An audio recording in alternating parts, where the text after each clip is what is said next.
In Texas, lawmakers have introduced a bill that could ban students from pretending to be animals. Yes, animals. We're talking barking, meowing, wearing cat ears or tails, even identifying as a mythical creature. It sounds ridiculous, but this bill is very real. And the conversation around it is bigger than you think. This is HB 4814, the Furries Act. Welcome to Odd Statutes US. I'm here to break down this bonkers bill and explain why lawyers are calling it unconstitutional. Plus, what it says about the culture war attacks on schools. First up, let's look at what HB 4814 actually says. It's a Texas House bill filed in early 2025 by Steve Toth, a Republican member of the Texas House. It proposes that school districts must prohibit non-human behavior or identity expression on campus. That includes students who make animal sounds, pretend to be animals, wear tails, ears, or fur, or act like any mythical creature. And yes, school staff would be required to punish students for this behavior. But the bill doesn't define what non-human means, which makes it dangerously vague. Now, before we dive into the insanity of banning kids from acting like animals, let's talk about the origins of this bill. Because the path to outlawing furry fandom is a wild one. Now, critics of HB 4814 say that this bill is not about discipline. They believe it's about controlling identity, especially targeting LGBTQ+ students, neurodivergent youth, cosplayers, and creatives, and anyone seen as different. You see, for many students, role-playing or using animal traits isn't about distraction. It's a form of self-expression, coping, or social adaptation.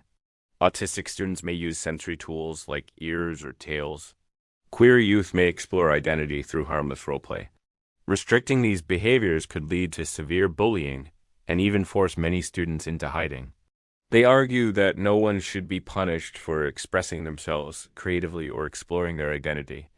Next up, let's hear from the other side.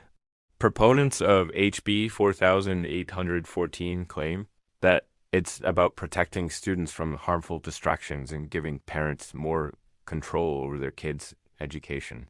They argue that dressing up as animals or pretending to be mythical creatures takes away from learning and creates a disruptive environment. Supporters also say that it gives parents more control over their kids' behavior because schools won't be forced to accommodate non-human identity. They want to leave decisions about how students express themselves up to parents and local schools instead of the federal government. Now, let's talk about the odds of HB 4814 becoming law. As of right now, it's unclear if this bill will pass. It faces strong opposition from educators, lawyers, and many parents.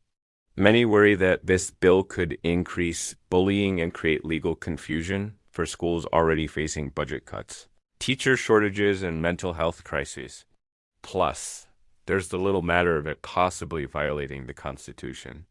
Several lawyers have pointed out that current laws protect students' freedom of expression, especially in areas like literature and art.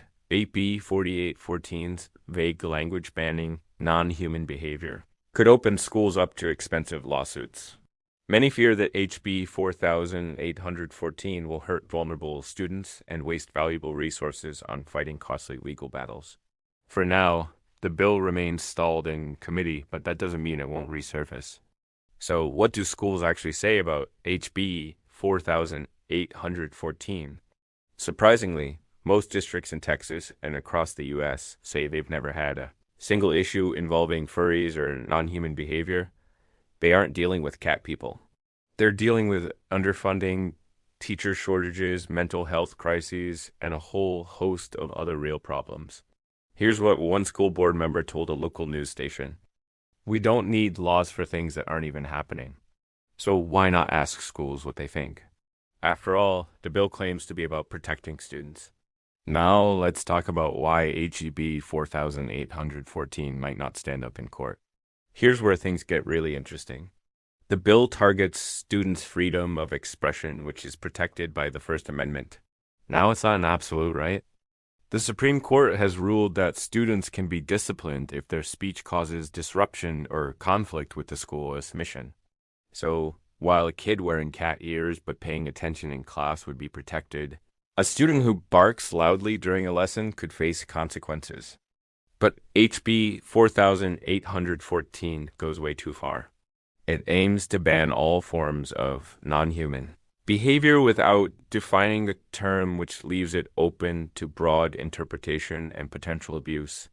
Plus, it contradicts existing federal education law, which encourages schools to create inclusive environments for all students. HB 4814 could force schools to punish students for engaging in protected activities like writing fantasy stories or participating in theater productions.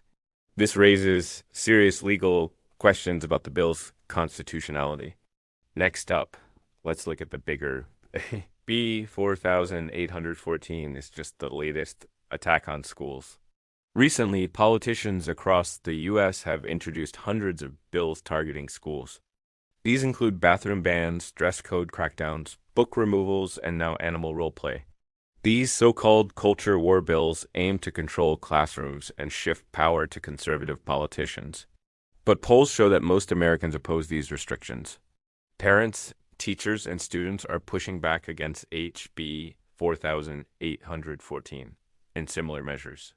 They argue that schools should focus on educating kids, not policing their behavior. So, what does the future hold for HB 4814? Will this bill banning students from pretending to be animals become law? Well, as of now, it's unclear. It faces stiff opposition from educators, lawyers, and many parents.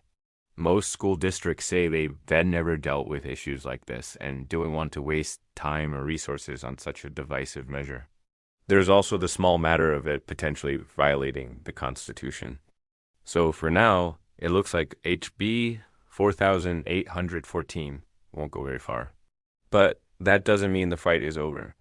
This bill is part of a larger trend of politicians trying to control classrooms and restrict students' rights. We'll continue to follow this and other culture war bills to keep you informed. So, what do you think about HB 4814? Should students be allowed to express themselves however they want?